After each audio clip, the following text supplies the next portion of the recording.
this city, we all take such great pride in it, and I hope we are able to do something about it. At the moment with us, our very old friend, the very handsome, very dapper film star of the BJP, Mr. Ajit Chavan. Ajit Chavan साहब नमस्कार. Sir नमस्कार. गणपती बाप्पा मोरया. गणपती बाप्पा मोरया. सगळ्या टीमला अतिशय मनापासून गणेशोत्सवाच्या खूप खूप शुभेच्छा. खूप शुभेच्छा. शुभेच्छा सर, शुभेच्छा शुभेच्छा. ओम श्री गणेशाय नमः. और कैसे हैं सर? आपको मुबारक हो. बहुत बहुत शुभकामनाएं. गणपति की तो शुभकामनाएं ही, उसके अलावा विमेन्स रिजर्वेशन बिल जो पास हो गया सर, 37 साल के बाद पास हुआ कि 35 साल के बाद पास हुआ, मुझे याद नहीं है, but fantastic, really and truly lovely. And great he also, work. Ajit Chavan ji has also been appointed by Devendra Fadnavis as the think tank head, Yes, convener of all the bright minds of Maharashtra. Zabardast sir, fantastic. Obviously Pradeep ji, you and I are not considered to be bright enough to be invited, so which is fine. We've always been dumb, but we are very happy being dumb, which is fine. मतलब हमें बेवकूफ़ी समझा जाए वो ज़्यादा अच्छा है. But he is doing a good job. But he is doing a fantastic job. इसमें कोई दो राय नहीं है. लेकिन सर आपको बहुत बहुत शुभकामनाएं. जो महिला आरक्षण बिल जो पास हो गया है और अभी राज्यसभा में मुझे लग रहा है अगले आधे एक घंटे में पास हो जाएगा. जबरदस्त, जो कोई नहीं कर सका एक बार फिर नरेंद्र मोदी ने करके दिखा दिया. अजीत चौहान साहब बोलिए. आप दोनों मान्यवरों को बहुत बहुत धन्यवाद. आपने मुझे शुभकामनाएं दी. और भारतीय जनता पार्टी का बुद्धिजीवी प्रकोष्ठ है, ये इंटेलेक्चुअल्स के संगठन का काम करता है, और ये कैसे काम करे इसका मार्गदर्शन देने मैं सर आपके पास एक बार जरूर आऊंगा. आपका मार्गदर्शन हमारे लिए हमेशा महत्वपूर्ण रहा, इसके आगे भी रहेगा. बहुत बहुत शुक्रिया. प्रदीप सर, मैं देश की सारी मेरी माताओं बहनों का दिल से अभिनंदन करूंगा कि उनके भाई नरेंद्र मोदी जी ने एक ऐसी अनोखी भेंट पूरे देश की महिला माताओं को दी है, भगिनियों को दी है, कि जिसका कई दिनों से इंतजार हो रहा था. पर इस सब में अगर प्रदीप सर आप देखें, ये मैं ये मानता हूँ कि हमारे नेता, हम सबके प्रातस्मरणीय आदरणीय अटल बिहारी वाजपेयी जी को एक तरीके से हम सब ने नमन किया है, क्योंकि अटल जी का ये सपना था. अटल जी 6 बार कोशिश कर चुके थे इस चीज की, जो नरेंद्र मोदी जी ने करके दिखाया देश की आधी आबादी को. और सर अब देखिए कि कई लोग कहते हैं कि इस आरक्षण की जरूरत है क्या. मतलब ये ऑन स्क्रीन नहीं कहेंगे, टीवी पे नहीं कहेंगे, बाकी राजनीति में काम करने वाले जो लोग हैं, वो कई लोगों ने कोशिश की, कई बार कोशिश की. आप देख लीजिएगा, देवेगौड़ा जी ने कोशिश की, मनमोहन सिंह जी ने कोशिश की. जो लोग ये नहीं चाहते थे, उन्होंने अलग अलग तरीकों से इस चीज को रोका. अब इसके बाद हर 3 में से एक मेरी महिला भगिनी सांसद होगी. इस बिल के अंतर्गत अलग रिजर्वेशन हो, ऐसी मांग करके रोकने की देश के विभिन्न दलों के नेताओं ने इसके पहले भी कोशिश की, पर आदरणीय मोदी जी ने इस विषय पर बड़े ही ध्यान से. आपने मुझे एक सवाल पूछा था सर, ये अधिवेशन जो है, और उस समय चल रहा था कि एक दूसरा कोई विधेयक आ जाएगा, और आपने मुझे चलते चलते सवाल पूछा था, और मैंने बड़े शाम तरीके से आपको उत्तर दिया था कि सर आप जो जिस चीज के लिए मुझे पूछ रहे हैं उस चीज के लिए ये अधिवेशन नहीं है. ये अधिवेशन गणपति बाप्पा के आशीर्वाद से, देखिए हमारी महिला भगिनियों को, देश की आधी आबादी को अपना संवैधानिक हक दिलाने का काम आदरणीय नरेंद्र मोदी जी ने किया. जबरदस्त, फैंटास्टिक. अजीत चौहान जी, मगर मोदी साहब ने पुराने पार्लियामेंट हाउस में सब कुछ गिना दिया. उन्होंने 2014 से कहा सबका साथ सबका विकास, article 370, 1 nation 1 tax, 1 rank 1 pension, 10% reservation for poor. Modi साहब ने सब गिना दिया. मगर राहुल गांधी का कहना है कि 90 सेक्रेटरी है, 90 सेक्रेटरी में से पूरे देश चलाने के सिर्फ 3 लोग ओबीसी है. Only 3 out of 90. Rahul Gandhi का कहना है. राहुल गांधी आगे कहता है कि ये 3 लोग सिर्फ 5% ऑफ द बजट कंट्रोल करता है. यानी उनका इनडायरेक्टली ये कहना था कि ओबीसी को उतना आप एम्पावरमेंट नहीं कर रहे मोदी साहब। How do you take the charge? जिस प्रकार से राहुल गांधी जी ने कहा कि OBC reservation should be a part of women reservation. Ajit ji. Sir, हमारे संतों ने कहा है, मन चंगा तो कटौती में। आपका अगर मन अच्छा है, आप किसी चीज को सकारात्मक भाव से देखते हैं तो वो आपको सकारात्मक दिखता है, पर आपको देखना ही किसी चीज को नकारात्मक भाव से है तो कैसे दिखेगा। और मैं राहुल जी का अभिनंदन करता हूं कि उनकी जबान पर सत्य आया कि उनकी सरकार सेक्रेटरी चलाते थे। आदरणीय अमित भाई ने इसका बहुत ही अच्छा और जोरदार उत्तर उनको दिया है और देश की जनता को बड़ा अच्छा लगा। अमित भाई ने कहा कि आपके संज्ञान में ऐसा होगा कि सेक्रेटरी देश चलाते, लोगों ने चुने हुए लोग, मंत्री आदरणीय मोदी जी के नेतृत्व में, अमित भाई के नेतृत्व में सरकार चलाते। हमारी सरकार कोई सेक्रेटरी नहीं चलाता, हमारी सरकार लोगों ने चुनकर दिए हुए मंत्री आदरणीय प्रधानमंत्री जी के मार्गदर्शन में निर्णय लेते हैं और वो लोग सरकार चलाते हैं। तो जिनके कार्यकाल में जैसा हुआ, उनके कार्यकाल में वो चीजें उनको देखना स्वाभाविक है। और मुझे लगता है कि राहुल गांधी जो बोले उससे उनके कार्यकाल में सेक्रेटरी देश चलाते थे, ये बात बड़ी सुस्पष्ट हो गई। लेकिन अजीत चौहान साहब जो जवाब दिया अमित शाह साहब ने और आज नड्डा साहब ने, वो bye the way is a very perfect answer. अगर आप देखा जाए तो 1992 में सुप्रीम कोर्ट के सामने जब ये बात गई तो सुप्रीम कोर्ट ने कहा भाई 1992 के बाद आपको ये देखना है, इसमें आपको सेक्रेटरीज में, आईएएस ऑफिसर्स में, इन सब में आपको थोड़ा बहुत रिजर्वेशन आपको करना पड़ेगा। You can't just go head with this. आज की तारीख में जितने सेक्रेटरीज हैं वो 1992 बैच के हैं, यानी सुप्रीम कोर्ट के ऑर्डर आने के पहले के। तो you can't really blame anybody for this. The fact is now आगे जा करके 2 साल के बाद, 3 साल के बाद कितने ओबीसी सेक्रेटरीज होंगे उसकी गणना करना वो बिल्कुल ठीक होगा, क्योंकि आज की तारीख में जितने भी सेक्रेटरी हैं, जो 90 के 90 जो हैं, वो 1992 बैच के हैं सर। अजीत चौहान साहब। सर, मुझे लगता है कि हमारे देश के प्रशासन में आने वाले और जो प्रशासनिक अधिकारी होते हैं उनके लिए बड़े पुराने जमाने से एक सिस्टम तय है। पहले आईसीएस हुआ करता था, देश की आजादी के बाद वो आईएएस हो गया। हर स्टेट की अपनी एक अलग एक सिस्टम है कि प्रशासन में आने वाले वरिष्ठ अधिकारी कौन होंगे, ये उसमें तय होता है। और इन सब चीजों में अगर आप स्टेट में देखें तो स्टेट में आरक्षण है। सेंट्रल की अगर बात करें आप, तो आपने ये बात बिल्कुल सही कही कि इस तरीके की भी चीजें होनी चाहिए। आप यूपीएससी के रिजल्ट्स उठा करके देख लीजिए और कई ऐसे एग्जाम्स है, इनके रिजल्ट्स आप उठा करके देख लीजिएगा। उनके मतलब बिल्कुल तय से मैं बात करूंगा कि उनके मेरिट से लेके तो बाकी की सारी चीजें आप देख लीजिएगा। और दूसरी एक बात हमेशा से ये होती है कि सरकार में चलाने वाला आदमी, मतलब ये किस तरीके की बात हम ये कहते हैं कि सरकार में कोई अगर अधिकारी उसी जाति का होगा तो ही उसी जाति के लिए वो अच्छे डिसीजन ले पाएगा। मुझे लगता है इससे बड़ी हास्यास्पद बात कुछ नहीं हो सकती।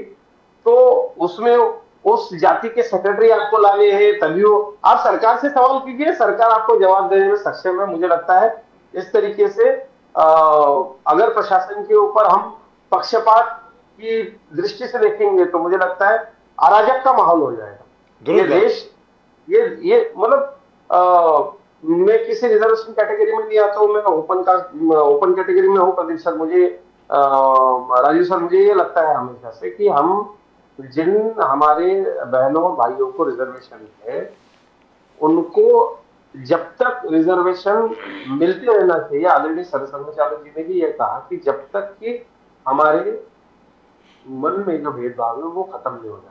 वो तो आदरणीय सामान्य मोहन भागवत जी ने भी कहा, वो सारी चीजें हम समझ सकते हैं। पर आप प्रशासन में आप कहोगे कि इस डिपार्टमेंट में इतने ही सेक्रेटरी इस कास्ट के लाइए, उतने ही उस कास्ट के लाइए। अरे भैया, सरकार काम कर रही है, आप सरकार से सवाल पूछिए कि आप ओबीसी के लिए क्या कर रहे हैं, आप एससी एसटी के लिए क्या कर रहे हैं, आप पिछड़े वर्ग के लिए क्या कर रहे हैं। सरकार आपको जवाब देने में सक्षम है।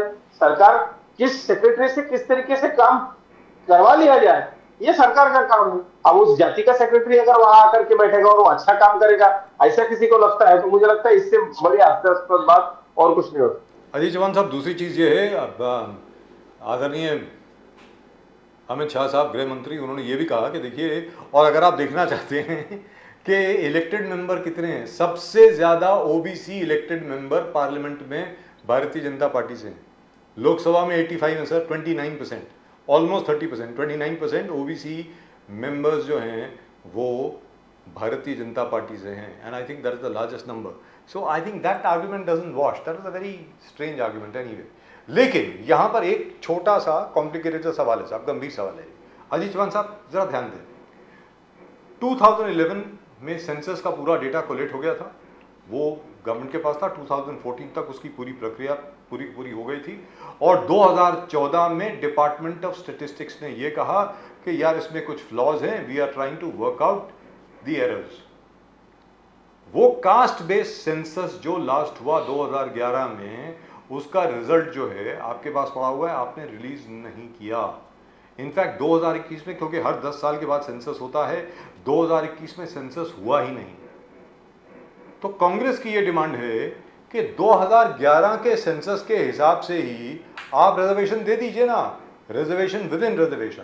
विमेन रिजर्वेशन में कितनी ओबीसी महिलाओं को देना, SC ST को तो मिल जाएगा, उसमें कोई दो राय नहीं है, क्योंकि पहले से ही है वो SC ST विमेन और SC ST और जनरल कैटेगरी वो तो है ही, एंड रिजर्व कैटेगरी। तो ये आप बताइए कि आपको लगता नहीं है कि वो जो 2011 का सेंसस है उसी का डेटा रिलीज कर दीजिए अजीत चौहान साहब, ऐसी कांग्रेस की डिमांड है। सर मुझे तो सबसे पहले कांग्रेस से एक सवाल ये पूछना है कि कांग्रेस की सत्ता रहते हुए कांग्रेस ने ये क्यों नहीं किया। दूसरा विषय सर, सत्ता चली गई थी ना 2014 तक सर, 2014 तक इसका डेटा जो है पूरा कोलेक्ट हुआ ना। राजीव सर, ये जो अब कांग्रेस के नेता इस विषय पर, इनकी जब सरकार थी, ये बिल जब सदन में आया था, क्या क्या इस विषय में हुआ, किस तरीके की मांगे रखी गई, किन किन लोगों ने इसमें टांग अड़ाई, ये सारी बातें देश के सामने। सेंसस के विषय पर जब महाराष्ट्र में मराठा आरक्षण का विषय आता है, जब और कई धनगर आरक्षण का विषय आता है, तब भी ये सेंसस का विषय बड़ा संवेदनशील बना करके सामने लाया जाता है, उसे पेश किया जाता है। मुझे बस इसमें इतना ही कहना है कि ये जो डेटा है ये सेंट्रल गवर्नमेंट के पास सबमिट किया जाता है, पर कितने राज्यों ने इस पर बड़ा सीरियसली काम किया है, कितने राज्य इसमें केंद्र सरकार के कहने के बाद सम्मिलित हुए हैं। क्या ये जो घमंडिया लोग हैं, इन घमंडियों में जो लोग शामिल है, उनका इस विषय पर उन लोगों की क्या राय है, ये भी तो वो लोग जरा तो स्पष्ट कर दे। और मैं ये आपसे कहूंगा कि किसी भी जातीय जनगणना के अभाव में या उसका कारण देकर के इस बिल को रोकने का काम नहीं होगा। उस समय भी देखिए, लोकसभा जो है वो भंग हो जाती है, राज्यसभा एक अभंग सभा है। राज्यसभा में ये था, ये अलग अलग कारण देकर के, आपको याद होगा सर कि ये जो लोग अब सवाल पूछ रहे हैं, ये लोग सवाल कर रहे हैं, इन लोगों ने ये चीज भूलनी नहीं चाहिए कि जब ये विषय, ये बिल था, आपको राजू सर याद होगा, यूपीए की सरकार को खतरा पैदा हो गया, डर गए ये लोग, और इन्होंने हमारी माता भगिनियों के साथ न्याय करने की बजाय अपनी सरकार को बचाना ज्यादा अहम, ज्यादा जरूरी समझा। सर आपको वो दिन भी याद होगा किस तरीके से ये लोग भाग गए थे कि इनकी सरकार गिर जाएगी, ये डर गए थे ये लोग। तो इन लोगों ने अपने गिरबान में झांक करके सबसे पहले देखना चाहिए कि इस विषय को कितने साल बिल की कॉपीज फाड़ी गई थी, आप मेरे मुंह से क्यों निकलवा रहे हो सर? बिल की कॉपीज फाड़ी गई थी, हमारे समाजवादी पार्टी और आरजेडी के जो हमारे सदस्य हैं, उन्होंने इस बिल की कॉपीज को फाड़ा था। और तो और छोड़िए, बहन मायावती जी की पार्टी जो है बहुजन समाज पार्टी, उन्होंने भी इसका कड़ा विरोध किया था। तो इसमें तो कोई दो राय नहीं है। वो ये this is, Pradeep ji, I think you will agree with me, this is mister Modi's fantastic achievement. Let's be very clear, what mister Modi has done, nobody has been able to do up till now. आज तक, अब अभी I may sound like a BJP spokes person, आप भी मेरा नाम, by the way I am very disappointed कि मेरा नाम नहीं है उस लिस्ट में। या वो क्या 12-14 एंकर्स की जो लिस्ट है उन्होंने जो बॉयकॉट करी है। इंपॉर्टेंट थिंग आप जो बोल रहे थे ना, जी। राहुल गांधी सब जगह जाकर लोकतंत्र खतरे में, लोकतंत्र खतरे में, लोकतंत्र खतरे में है। और ये 12 एंकर्स को बॉयकॉट कर रहे हैं। मोदी साहब ने गिनाया कि इमरजेंसी तो इंदिरा गांधी ने थोपे थे जी, और हमने इस डेमोक्रेसी ने देखा कि वापस डेमोक्रेसी कैसे वापस आ गया इस देश में। और आज जो India alliance as you said, India alliance ने जो जर्नलिस्ट को social boycott, one sided boycott, selective boycott of journalist, Ajit Chauhan ji आप पत्रकार, अनहर्ड ऑफ अजीत चौहान साहब। और तीसरी चीज, ये व्यक्तिगत चीज मैं आपको बता रहा हूं, मेरे खिलाफ 6 देशद्रोह के केस कांग्रेस सरकार ने किए थे, इंदिरा जी और राजीव गांधी ने किए, आज तक कभी बीजेपी ने नहीं किया।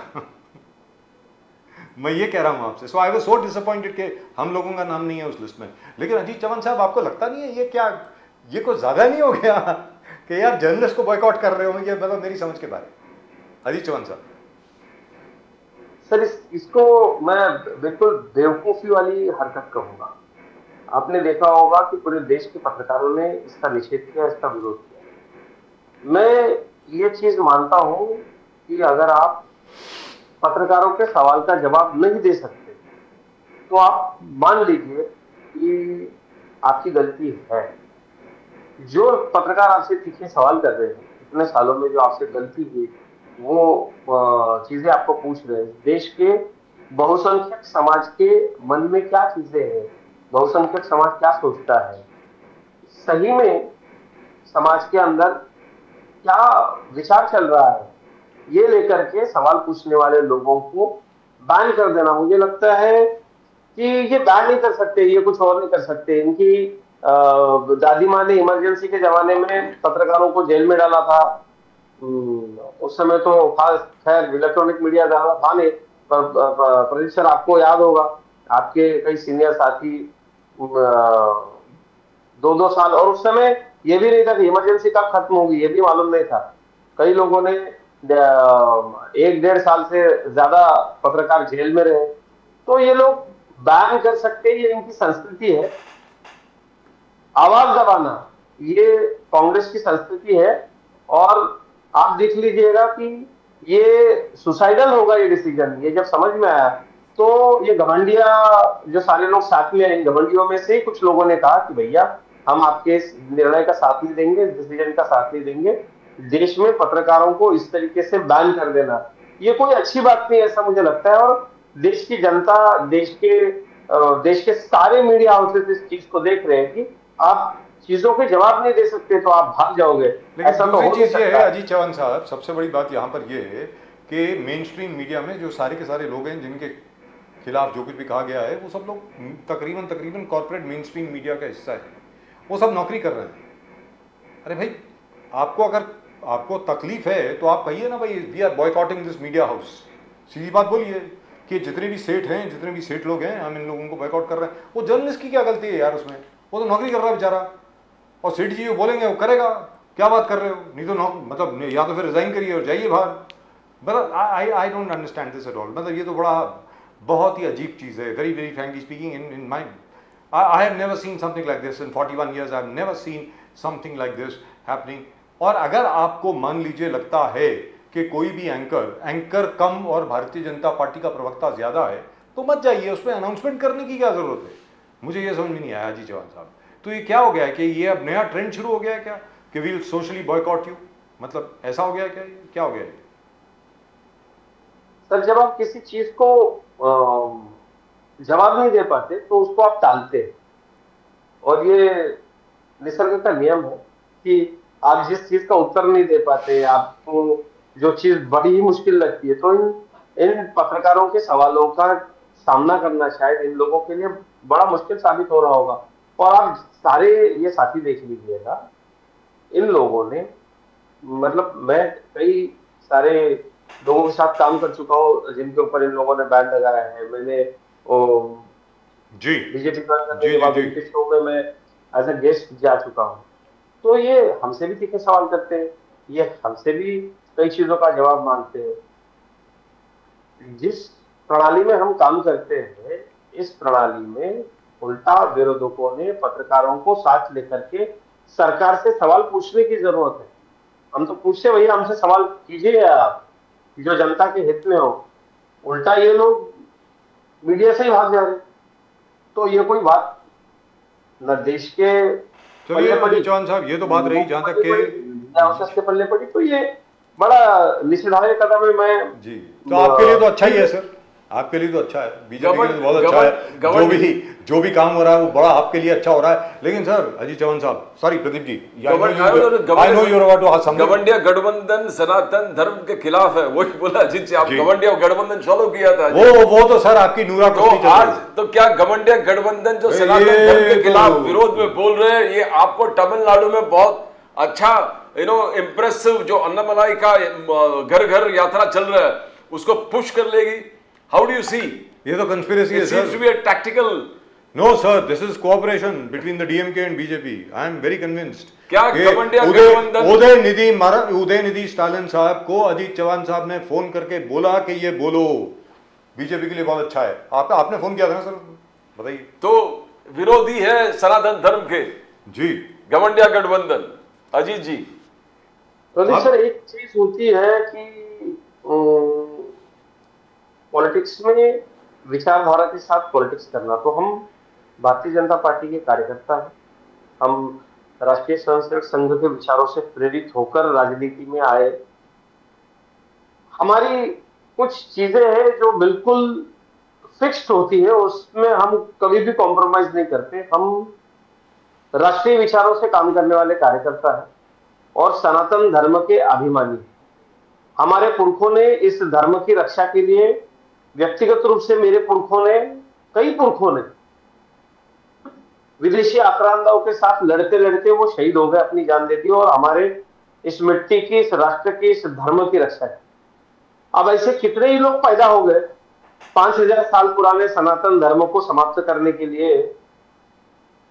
औरंगजेब आया था, उस समय वो दुनिया का सबसे बड़े बादशाहों में से एक था, सबसे बड़ी फौज लेकर के आया था। हमारे अकेले महाराष्ट्र की जनता ने हमारे छत्रपति संभाजी महाराज के शहीद होने के बाद सनातन धर्म को मिटाने के लिए, मंदिरों को तोड़ने के लिए, लोगों को गुलाम बनाने के लिए आए हुए औरंगजेब को उसकी औकात दिखा दी। ऐसे कई 5000 साल में ऐसे कई आक्रमण जो है वो सनातन धर्म ने झेले हैं। सनातन धर्म वसुधैव कुटुंबकम की बात करता है, पूरी दुनिया खुश रहे इसकी बात करता है। ये सनातन को मिटाने की बात करने वाले जो लोग हैं, ये लोग कभी भी सक्सेस नहीं हो पाएंगे। सूरज की तरफ देख करके थूका नहीं करते, उसका नतीजा क्या होता है वो बिल्कुल अपने मुंह पर आपकी थूक आकर के गिरती है। और इतने निचले स्तर पर जाकर मैं कभी बात नहीं करता, पर इन लोगों के लिए ऐसी ही प्रतिक्रिया प्रदीप सर दिल में आ रही है। और जिस तरीके का सवाल राजीव सर ने किया कि ये वोट के लिए और राजनीति के लिए भारतीय जनता पार्टी इतने निचले स्तर पर जाकर के राजनीति नहीं कर सकती। राजीव सर, ये आपको भी पता है और शायद मैं सुस्पष्ट करूं, इसी के लिए आपका ये सवाल था। तो हम राजनीति के लिए हमारे संस्कारों को त्याग कर, जो हमारे जीने का श्वास है, हमारे सनातन धर्म पर इस तरीके से निचले स्तर की टिप्पणी करने वाले आदमी को कभी सहन नहीं कर सकते। और ये हमारा मानना है, ये हमारा मानना है कि हम नेचर की, निसर्ग की पूजा करने वाले लोग हैं। जब चूहे ज्यादा हो जाते हैं तो उनकी आपस में ही बीमारी आकर के वो मर जाते हैं। तो सनातन धर्म के अभिमानी हम लोग हैं। जब तक 100 अपराध इनके पूरे नहीं हो जाते तब तक हम शस्त्र हाथ में धारण नहीं करते।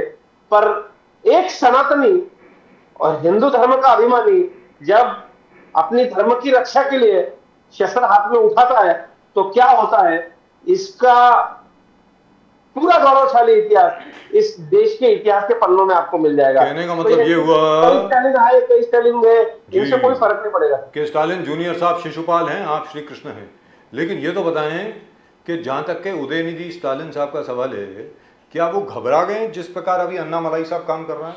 आपके तमिलनाडु भारतीय जनता पार्टी के जो अध्यक्ष हैं उन्होंने ज़बरदस्त काम किया साहब तमिलनाडु में, there is no doubt about it. जिस तरीके से वो काम कर रहे हैं, शहर शहर में जा रहे हैं, गांव गांव में जा रहे हैं, और जो रिस्पॉन्स उनको मिल रहा है ज़बरदस्त मिल रहा है। तो क्या डीएमके डर गई है थोड़ी सी बीजेपी से? सर ऐसा है कि भारतीय जनता पार्टी जब बहुत छोटी सी पार्टी थी तब भी हमको हमारा मजाक उड़ाया जाता था और वो हमने बहुत पॉजिटिव ले लिया। दक्षिण भारत में कई अलग और ऐसे कई अलग इश्यूज हैं जिस इश्यूज की वजह से हमारे टीकाकार हमेशा कहते थे कि यहाँ बीजेपी कभी भी नहीं बढ़ेगी, कभी भी नहीं बढ़ेगी। पर अब जिस तरीके का काम दक्षिण भारत के विभिन्न राज्यों में भारतीय जनता पार्टी के मेरे साथी खड़ा कर रहे हैं, वो देख करके मुझे ये बिल्कुल मैं आश्वस्त हूं कि यहाँ के मतदाता, यहाँ के हमारे कार्यकर्ता भाई नरेंद्र मोदी जी के पीछे आने वाले लोकसभा चुनाव में बड़ी ताकत के साथ खड़े रहेंगे। हम दक्षिण भारत के क्षेत्रीय नेतृत्वों को बढ़ावा देने के लिए जिस तरीके का काम भारतीय जनता पार्टी के हमारे राष्ट्रीय स्तर के नेताओं ने किया है, ये उसका प्रतिबिंब है। और भारतीय जनता पार्टी का काम दक्षिण भारत के सारे राज्यों में, जो केरल में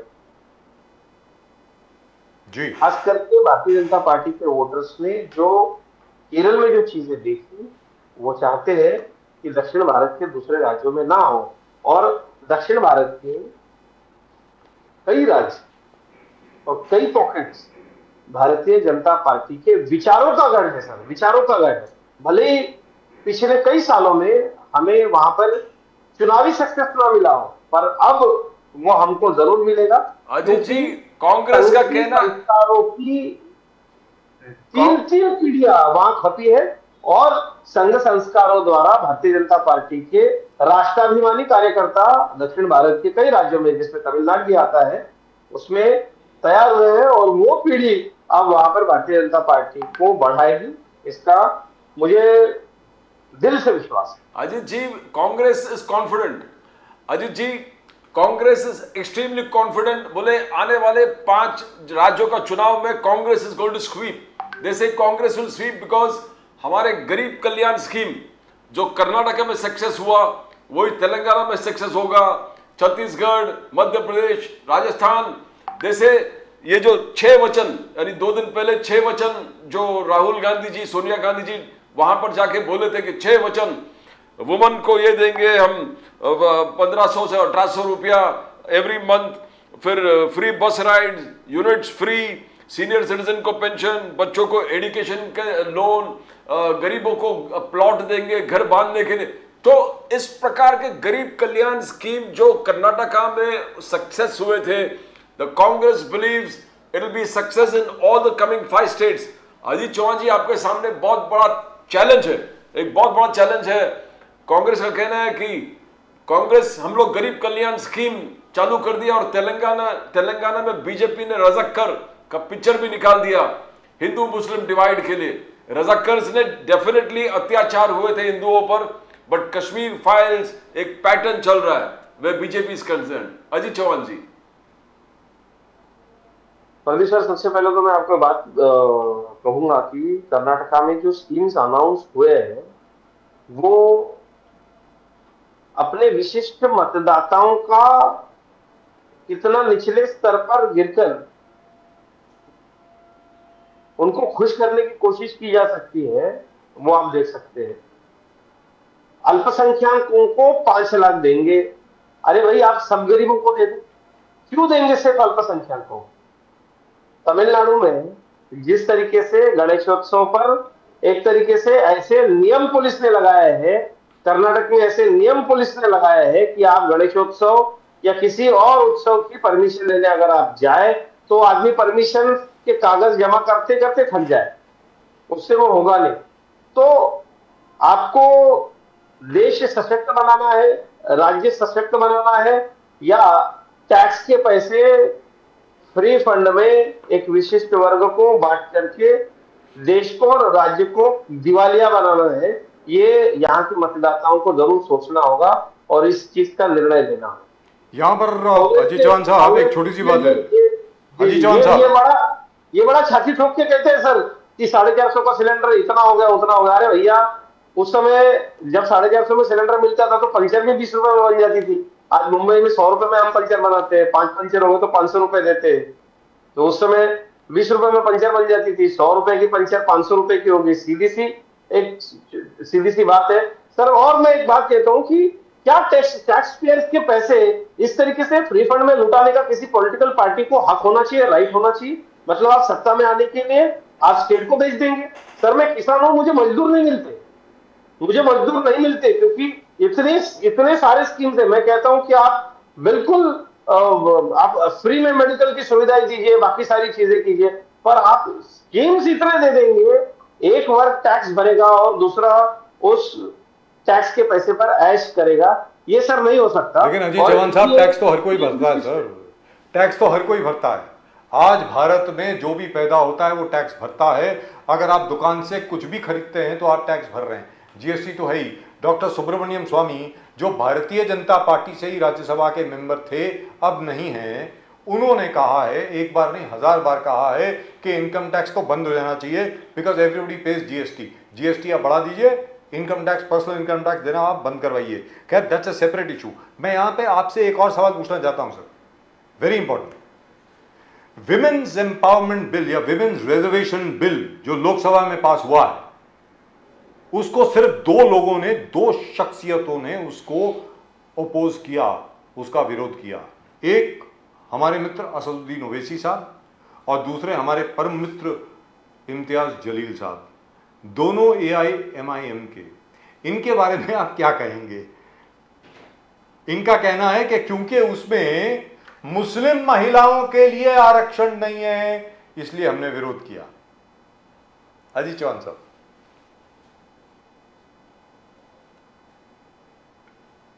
सर, जिस तरीके से ट्रिपल तलाक के ऊपर सशक्तता से निर्णय लेने के बाद आदरणीय प्रधानमंत्री विश्व गौरव भाई नरेंद्र मोदी जी के पीछे हमारी मुस्लिम बहनें खड़ी रही, ठीक ये बिल लागू होने के बाद भी हमारी मुस्लिम बहनें मोदी जी के पीछे बड़े ताकत के साथ खड़ी हो जाएगी। ये कौन लोग है सर? ये निजाम के रजाकार। मैं मराठवाड़ा की बाउंड्री से हूं सर। इनके पुरखों ने हम पर धर्मांतर न करने के एवज में गोलियां चलाई है, हमारी मां बहनों की इज्जत लूटी है। रजाकार तो भाग गए, कासिम रजवी भाग गया, ये अपनी औलादे यहां पर छोड़ करके गया है। ये मूल तत्ववादी लोग हैं। ये खुद बैरिस्टर है, खुद पत्रकार है, खुद को बुद्धिजीवी कहते हैं, पर इनको हमारी मुस्लिम भगिनियों को, मुस्लिम महिलाओं को उसी शरिया के अंधेरे कुएं में रखना है। पुरुषों के बराबर का कोई हक हमारी मुस्लिम भगिनियों को मिले, ये लोग बिल्कुल भी नहीं चाहते। शरिया पर चलने वाला इनका निजाम राज चला गया, इसका दुख, इसका मलाल आज भी इन लोगों को है। ये मूल तत्ववादी कट्टर लोग हैं। एमान के लोग जितने भी है आप देख लीजिएगा, जहां पर भी हमारे यहाँ महाराष्ट्र में दंगे हुए पिछले कुछ दिनों में, उन दंगों में भड़काने वाले लोग कौन थे? इनके मेंबर ऑफ पार्लियामेंट को आप यूट्यूब पर जाकर के देख लीजिएगा सर। जिन विशिष्ट समुदाय के बच्चों को, युवकों को भड़काकर इन्होंने रास्ते पर लाया, आगजनी करने को लगाई, पत्थरबाजी करने को लगाई, जब उनको पुलिस ने अरेस्ट की, जमानत के लिए पैसे नहीं थे तो बिलख रहे थे उनके माँ बाप और गाली दे रहे थे इन सांसद महोदय को। तो इनका काम सर समाज में, जाति जाति में झगड़े लगाना है। और ये ऐसी मानसिकता के लोग हैं। हम गार्गी, मैत्रेयी, अहिल्याबाई होलकर, झांसी की रानी, तारा रानी, रानी चेन्नम्मा के वंशज है सर। हमारे यहाँ जीजा माता का उदाहरण हम देते हैं कि ऐसी माँ कि जिस माँ ने बेटे की अनुपस्थिति में स्वराज भी संभाला, उसको बड़ा किया और देश को गुलामगिरी से मुक्त कराया, ऐसी महिलाओं के हम वारिस हैं। हम हमेशा गार्गी, मैत्रेयी के उदाहरण देते कि उन्होंने वेद लिखे। हम महिलाओं को पुरुषों बराबर का दर्जा देने वाले लोग हैं। हम सावित्रीबाई फुले के वंशज हैं। ये लोग कभी भी हमारी माताओं को, भगिनियों को बराबर का हिस्सा देने के विचारधारा के लोग ही नहीं है, तो ये लोग क्या समर्थन करेंगे? और इसके बाद मैं बहुत कॉन्फिडेंट हूं, हमारे देश की मुस्लिम भगिनियों का आवाज दबाने की कोशिश धर्म के ठेकेदार हमेशा करते हैं, पर वोटिंग के जरिए, मतदान के द्वारा जी। ट्रिपल तलाक हो, इस तरीके से आधी आबादी को 33% आरक्षण देने का निर्णय हो, भाई नरेंद्र मोदी जी ने जिस तरीके से देश की महिलाओं को, और उसमें मुस्लिम महिलाएं भी आती है, क्यों ये लोग विशेष विशेष अलग चीजों की मांग करते हैं? मुस्लिम महिलाओं का इस देश पर उतना ही हक है जितना कि हिंदू, सिख, क्रिश्चियन, ईसाई, पारसी, किसी भी जाति धर्म की महिलाओं। ये अजय जी, उनका देश है। उनका ठेका लेकर के, ये उनका ठेका लेकर के गलत चीजों की मांग करने वाले लोग होते कौन? अजय जी, आप आज के तारीख में there is no doubt that Eknath Shinde, Dev Fadnavis ji ने महाराष्ट्र को इन्वेस्टमेंट जहां पर है, जो फडणवीस जी ने खुद अनाउंस किया, नंबर 1 पर लेके आया। Maharashtra development investment number 1 in the whole of India, Fadnavis ji का कहना है। एंड यू आर डूइंग, दिखता है पूरे जिस प्रकार से इंफ्रास्ट्रक्चर पूरे महाराष्ट्र में काम कर रहा है, it is there to see. But sir, वो एक छोटा सा जगह है मुंबई से लेकर गोवा हाईवे, मुंबई गोवा हाईवे, वहां पर क्या क्यों फेल हुआ? पॉटहोल्स अब तक ठीक बना नहीं। आज गणपति से पहले करने वाले थे, 1 वे पूरे 1 लेन पूरा ठीक करने वाले थे। आप देखो कि मनसे का आंदोलन, अलग अलग लोगों के आंदोलन, ऑपोजिशन के आलोचना, ऑपोजिशन रविंद्र चौहान जी को गाजर सम्राट बुलाते हैं। आपने रोड तो ठीक नहीं किया, मगर पूरे मुंबई गोवा में होर्डिंग लगा दिए कि 1 लेन ठीक हो गया, वन लेन ठीक हो गया। तो अजीत जी, वहां पर कैसे फेल हुआ? फडणवीस जी, एकनाथ शिंदे जी, रविंद्र चौहान जी, वाई? प्रदीप सर, आपने, मुझे लगता है कि हमारे साथी हेगड़े जी थे मुझसे पहले जो यहाँ पर बात कर रहे थे, उन्होंने टोल के विषय पर भी आपने उनसे सवाल किया कि आप लोग टोल बढ़ा रहे हैं। सर, ये एमवीए सरकार की देन है, एमवीए सरकार का गिफ्ट है। ये जब एमएसआरडीसी एनसीपी के पास शरद पवार जी के नेतृत्व में था, महाराष्ट्र में कांग्रेस के मुख्यमंत्री थे, तो उनके दिए हुए ये सारे गिफ्ट है। आप देखिएगा, मेरे नेता आदरणीय देवेंद्र फडणवीस जी ने अनाउंसमेंट करी, जमीन का अधिग्रहण किया, टेंडर्स ओपन हुए, और जिस तरीके से आज समृद्धि हाईवे काम महाराष्ट्र में कर रहा है, ऐसा मुंबई गोवा हाईवे भी होता।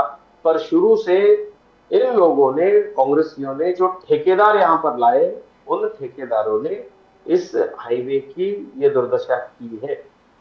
इससे जुड़े हुए बहुत सारे मसले होते हैं सर। ये जो ठेकेदार है, आप इसके बारे में थोड़ा सा अगर अधिक जानकारी लेकर के आप अगर इस विषय में जो समझने वाले लोग हैं, जानकार लोग हैं, उनसे अगर आप बात करेंगे तो आपको ये बात समझ में आएगी कि जिन ठेकेदारों को जब हमारी सरकार नहीं थी तब काम आवंटित किए गए, उन ठेकेदारों ने काम तो ठीक से किए ही नहीं।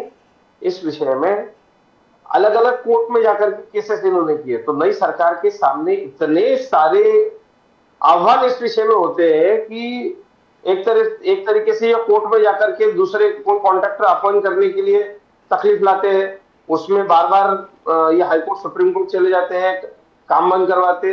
तो ये जिस तरीके से मेरे नेता आदरणीय देवेंद्र जी फडणवीस ने राजकीय महत्वाकांक्षा दिखा करके समृद्धि हाईवे का निर्माण किया हिंदुत्व सम्राट शिवसेना प्रमुख बाला साहेब ठाकरे के नाम से, और 5 साल के अंदर इतना बड़ा प्रोजेक्ट, तब सब लोग देवेंद्र जी को हंस रहे थे कि कैसे होगा। पर आज विरोधियों ने भी ये माना कि देवेंद्र फडणवीस जी ने रोड कंप्लीट कर करके दिखाया।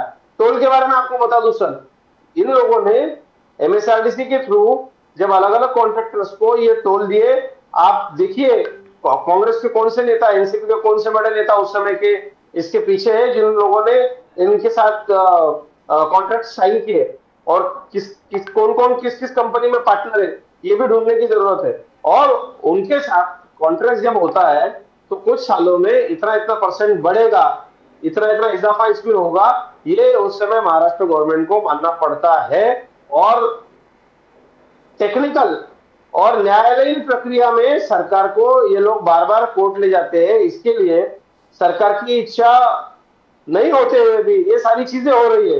कई बार इसमें कॉन्ट्रैक्टर को टर्मिनेट किया, और सिंगल लेन अगर आप देखेंगे, आप कह रहे हैं बोर्ड लगा दिए, सर आप एक बार मुंबई गोवा हाईवे से चले जाइए, गणेशोत्सव के लिए स्पेशली एक महीने के अंदर हमारे नेता आदरणीय रविंद्र चौहान जी के नेतृत्व में जिस तरीके से बाहर से कॉन्ट्रैक्टर्स ला करके उन्होंने अपने दम पर एटलीस्ट लोग कोंकण में ठीक से पहुंच पाए, इस तरीके से रास्ते का जो काम किया वो निश्चित रूप से सराहनीय। आप खुद जाकर के सरवार देख लीजिएगा। और इनके लाए हुए कॉन्ट्रैक्टर्स, इनके नेताओं ने की हुई वहां पर जो परसेंटेज की पॉलिटिक्स है, उसकी वजह से महाराष्ट्र के कई प्रोजेक्ट फंसे हुए थे। पर जिन प्रोजेक्ट्स को हमने अनाउंस किया, जो प्रोजेक्ट शुरू से हमने हैंडल किए, वो टाइमिंग के पहले हम लोगों ने पूरे करके दिखाए। और कई लाख करोड़ रुपए के काम है ऐसे समृद्धि। लेकिन अजीत चौहान साहब, जहां तक टोल का प्रश्न है, टोल तो बढ़ रहा है। 1 तारीख से 1 अक्टूबर से टोल की रेट्स में इजाफा होने वाला है, उसमें कोई दो राय नहीं है। यहाँ मैं आपको एक छोटा सा उदाहरण देता हूँ। पंजाब में 12 टोल उन्होंने बंद कर दिए, 12 टोल प्लाजा बंद कर दिए। मेरा ये कहना है कि अगर पंजाब जैसे स्टेट में टोल बंद हो सकते हैं और रोड अच्छी हो सकती है, तो महाराष्ट्र में क्यों नहीं हो सकती सर? हमने 40 से अधिक टोल महाराष्ट्र में बंद कराए। जब हमारी सरकार आई तो इन सब टोल का हमने ऑडिट किया, और जिस टोल की जरूरत नहीं थी, विशेषतः महाराष्ट्र के ग्रामीण इलाके में जो टोल्स थे, जो किसानों को अपना सामान ले जा रहे वाहनों को टोल देना पड़ता था, वो टोल खास करके 40 से अधिक टोल, जिन टोल की जरूरत नहीं थी और जो टोल स्टेट के पीडब्ल्यू डिपार्टमेंट के अंदर आते हैं, पीडब्ल्यूडी डिपार्टमेंट के अंदर आते हैं, उनका पैसा सरकार ने लिया। और 40 से अधिक टोल हमने भी तो बंद कराए। ये भारतीय जनता पार्टी ने सरकार सत्ता में आने के बाद ये किया। और निश्चित रूप से महाराष्ट्र नवनिर्माण सेना के कार्यकर्ताओं ने और महाराष्ट्र नवनिर्माण सेना के अध्यक्ष सन्माननीय राज साहब ठाकरे ने सरकार को ये बात दिखाई कि इस तरीके के ये जो टोल है ये बंद हो सकते हैं। मनसे ने भी टोल के ऊपर बड़ा आंदोलन किया, उसमें भारतीय जनता पार्टी के कार्यकर्ताओं ने भी एमएलएस का साथ दिया था। हमने सत्ता में आने के बाद सबसे पहले ये टोल बंद कराए।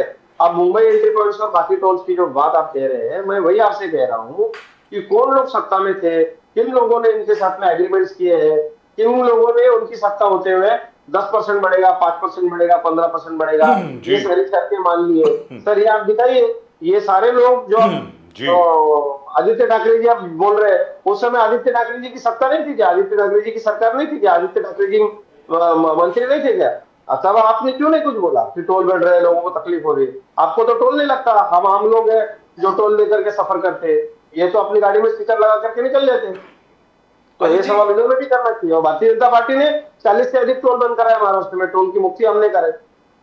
अजय जी, बहुत सारे स्कीम्स फडणवीस जी के जबरदस्त थे पानी को लेकर।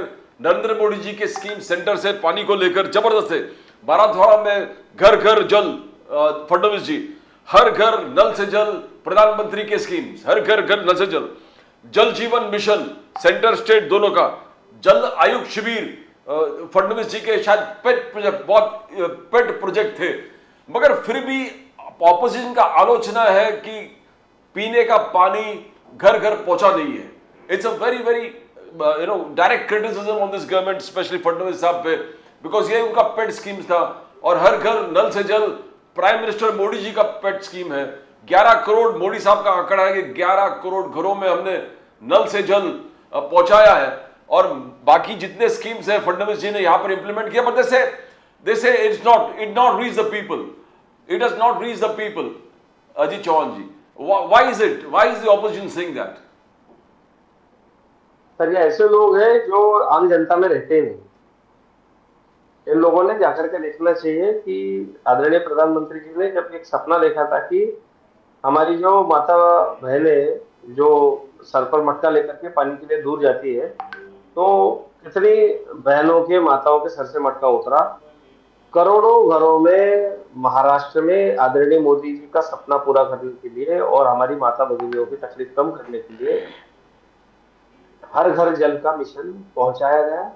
उसका भारतीय जनता पार्टी के कार्यकर्ताओं ने व्यक्तिगत रूप से, हमने हर मंडल स्तर पर दौरे कर करके हमारे लाभार्थियों की, आप भारतीय जनता पार्टी की वेबसाइट पर भी जाकर के देख सकते कि माननीय मोदी जी ने सेंट्रल से अनाउंस किए हुए स्कीम आदरणीय देवेंद्र फडणवीस जी के मार्गदर्शन में स्टेट में कितने जगहों पर इम्प्लीमेंटेशन हुए हैं, इसका डाटा भारतीय जनता पार्टी के पास, हमारे पास है, क्योंकि हमारे कार्यकर्ताओं ने हमारी योजनाओं के लाभार्थियों का एक रिकॉर्ड हमारी पार्टी के लिए बनाया कि हमारे नेता ने जो सपना देखा था, हमारे नेता ने जो स्कीम अनाउंस की थी, वो लोगों तक पहुंची है कि नहीं।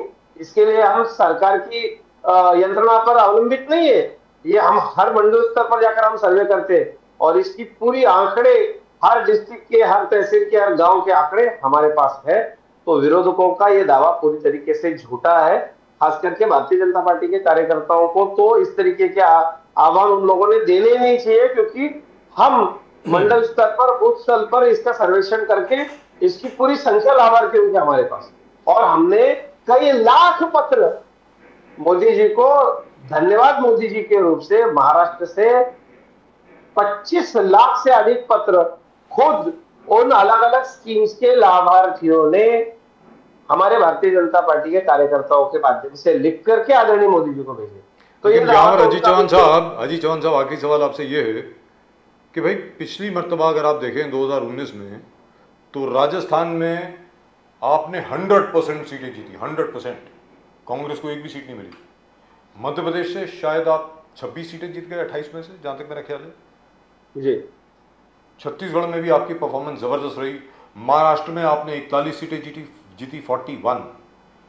सर, क्या इस बार 2024 में आप ये परफॉर्मेंस रिपीट कर पाएंगे? अजीत चौहान साहब। सर, आप मुझसे कई बार ये सवाल करते हैं कि जी, लोकसभा चुनावों में भारतीय जनता पार्टी का क्या नतीजा है। जी, हमारे पास एक ऐसा नेता है जिससे जनता प्यार करती है, और आदरणीय मोदी जी प्रधानमंत्री बने, इसके लिए भारतीय जनता पार्टी के कार्यकर्ता तो काम कर ही रहे हैं और पूरा दमखम लगाकर करेंगे। पर मैं आपको एक बात बता दूं पवित्र सर, इस देश का आम आदमी, आम इंसान चाहता है कि विश्व गौरव भाई नरेंद्र मोदी जी फिर से इस देश के प्रधानमंत्री बने। और जितना विरोधक आलोचना करेंगे, जितना विरोधक मोदी जी पे टीका करेंगे, जितना विरोधक कहेंगे कि भारतीय जनता पार्टी ने काम नहीं किया, मोदी जी ने काम नहीं किया, वो काम लोगों को दिख रहा है। भारत एक अलग महाशक्ति बनकर माननीय नरेंद्र मोदी जी के नेतृत्व में उभरा है।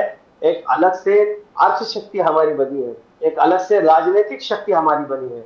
मोदी जी के नेतृत्व में भारत इस तरीके की प्रगति कर रहा है। तो मुझे यह लगता है, और भारतीय जनता पार्टी का कार्यकर्ता, मोदी जी का कार्यकर्ता होने के नाते मुझे इस बात का कॉन्फिडेंस है, आत्मविश्वास है। घमंडिया गायन की तरह हम अंधेरे में तीर नहीं चलाते, हम मोदी जी को फिर से प्राइम मिनिस्टर बनाने के लिए दिल जान से काम करेंगे, और इस देश की जनता इसके लिए हमारे साथ है। इस देश के लोगों का आशीर्वाद मोदी जी के साथ है। कोई भी ताकत दुनिया की मोदी जी को फिर से प्रधानमंत्री बनने से नहीं रोक सकती। ये प्यार बांटने वाला, विकास करने वाला, काम करने वाला नेता है, विरोधियों का काम है। मोदी जी ने भी सदन में हाउस में उस दिन कहा कि वो एक ऐसे व्यक्ति है, जितना विरोधकों ने उनको विरोध किया है, उतना देश की जनता ने विश्व गौरव भाई नरेंद्र मोदी जी को प्यार दिया। तो सर, बड़े विनम्रता से कहता हूं, जिनको जो करना है कर ले। जी, आएंगे तो मोदी, आएंगे तो मोदी जी ही। कहने का मतलब ये हुआ कि definitely the BJP will get at least a simple majority, which is 272. Of course, the BJP is aiming for 350 plus, 350 से ज़्यादा ये एम है। पब्लिकली ऑफ कोर्स वो कहते हैं कि 400 से ज़्यादा लाएंगे, but that's a separate issue. But I think everybody is working very hard. The only problem which I foresee is Karnataka, I see Maharashtra, Madhya Pradesh, Chhattisgarh and Rajasthan. That's where I foresee a bit of a problem. And Bihar. And considering the fact that they're not in power in Bihar, there could be a problem over there. लेकिन एक बड़ा गंभीर सवाल है sir मेरे लिए व्यक्तिगत तौर पे। अजीत चौहान साहब, मैं उम्मीद करूंगा कि आप इसका जवाब देंगे। देंगे ना? बिल्कुल बिल्कुल सर। अजीत चौहान साहब, आप हाउस में कब जा रहे हैं? सर, आपका आशीर्वाद रहा, जनता ने मुझे साथ दिया और मेरे नेता आदरणीय देवेंद्र जी ने मुझे अगर संधि दी तो 2024 के इस चुनाव में ही मैं लोकसभा के सदन में जाने की इच्छा रखता हूं और भारतीय जनता पार्टी के कार्यकर्ताओं को कब और कैसे चांस मिल जाता है, ये आपसे ज्यादा अच्छा कोई नहीं कह सकता सर। और हम ये मानने वाले लोग हैं कि हमको काम करेंगे, वंडरफुल, एब्सोल्युटली अच्छा वंडरफुल। काम करेगा, जो अच्छा काम करेगा, जिसकी पार्टी के प्रति, देश के प्रति, अपने नेतृत्व के प्रति निष्ठा होगी, वो जरूर अपने मन में जो इच्छा है वो जरूर पाता है। पर सर एक बात है कि कुछ पाने के लिए तो भारतीय जनता पार्टी का काम शुरू नहीं किया था। भारतीय जनता पार्टी का काम शुरू इसलिए किया है क्योंकि राष्ट्र के साथ, राष्ट्रवादी विचारों के साथ रहना है, आदरणीय नरेंद्र मोदी जी के साथ रहना है, इसलिए बीजेपी का काम शुरू किया था। आगे जी, प्रभु राम जी। fantastic. लेकिन Ajit Chauhan ji deserves it. Yes. The way he has been working, जिस प्रकार वो काम कर रहे हैं, I'm really proud और of जिस the प्रकार fact. वो मतलब look at the pride he feels in being in the BJP. That's fantastic. And और he's probably among the youngest person to be appointed as the convener of the intellectual forum. and the most handsome. Most, yes. And the most handsome and nice looking man in And especially you BJP. should give him credit because BJP is in ruling both center and state. Yes. और ऐसे वक्त पर एक नौजवान को इतना भारी post देना, it's a great wonderful, absolutely wonderful. Ajit Chauhan साहब, बहुत बहुत धन्यवाद आपका हमसे बात करने के लिए। एक बार फिर गणपति की आपको बहुत बहुत बहुत बहुत शुभकामनाएं। Thank you sir. आपसे पवित्र से बात करना एक बेहद ही सुखद अनुभव होता है और अगले कुछ दिन काम करने के लिए उससे एनर्जी और ताकत मिलती है। बहुत बहुत शुक्रिया। आप लोगों नमस्कार सर, नमस्कार। ओम श्री गणेशाय नमः। जय भवानी, जय Shivaji. Thank you sir. Right, and that was Mr. Ajit Chavan, a very, very long interview with Mr. Ajit Chavan, where he articulated the BJP's position on most subjects. I think we did have a gentleman from the Congress with us. I don't think he is with us at the moment. I wonder if he will join. But the only thing is, Pradeep ji, Nirmala Sitharaman ji का भाषण जो है राज्यसभा में खत्म हो चुका है और बहुत ही जल्द मुझे ऐसा लगता है कि the women's reservation bill will be passed in the Rajya Sabha as well, Pradeep ji. Will. That'll be wonderful, I think. There's no doubt about it. The Yes. floor management of this current BJP is absolutely fantastic. You know, the days yesteryears got एक vote से हार गया या 2 vote से हार गया, the days are gone. These people plan it to perfection and they Yes. bring it with a plan, execute the entire thing with a plan. So it's very difficult to have a no as an answer in the current lot. They're absolutely very, very aggressive in their approach and they know the results very well, right down to the last number. And they've Right. always exceeded the expectations. Always, which is amazing. And that has been, I think, after the coming of Mr. Amit Shah, more than anybody else. Mr. Modi, of course, is there. After Mr. Amit Shah came in, he said that defeat is not acceptable. It is not acceptable. We can't do it. Especially when we have worked so hard, especially when all our cadres are in place, especially when everything is in place. उस वक्त ऐसी कोई स्थिति नहीं होनी चाहिए जहाँ पे भारतीय जनता पार्टी को हार का सामना करना पड़े। ठीक है, स्टेट इलेक्शन अलग है, लेकिन जहाँ तक लोकसभा का प्रश्न है और पार्लियामेंट का प्रश्न है, पार्लियामेंट में आज तक 2014 के बाद प्रदीप जी भारतीय जनता पार्टी को कभी भी हार का मुंह नहीं देखना पड़ा, which I think is a great achievement. Sir, irrespective of you know, anything else. where Atalji was concerned, he was more like a philosopher king. Yes. Now when Mr. Modi is concerned, he's like a statesman, absolutely rigid about what he wants, and the governance that he gives are the upper limit. It's exceptionally beautiful, and it's something that the whole world is praising about. Is it the world affairs? Is it the local affairs? It's running a state, moving the country. You know, Mr. Modi is up to perfection. The way things are. Now, he's not the old-time BJP man that ठीक है हम ऐसे करेंगे. They come with a task and they're planned so well. And the way Amit Shah takes on in the parliament, अभी an देखिए ना important sir, bill. देखिए अभी देखिए बिल्कुल। ये विमेंस रिजर्वेशन बिल जो है, मतलब even Rajiv Gandhi could not do it because and Rajiv Gandhi had more He had more MPs. Yes. He had how many? 420 or was it Bilkul. 430? I'm not sure. He had a huge number of members of parliament, and he was able to do it, which is absolutely amazing, isn't it? Absolutely. And look at what Mr. Modi has managed to achieve.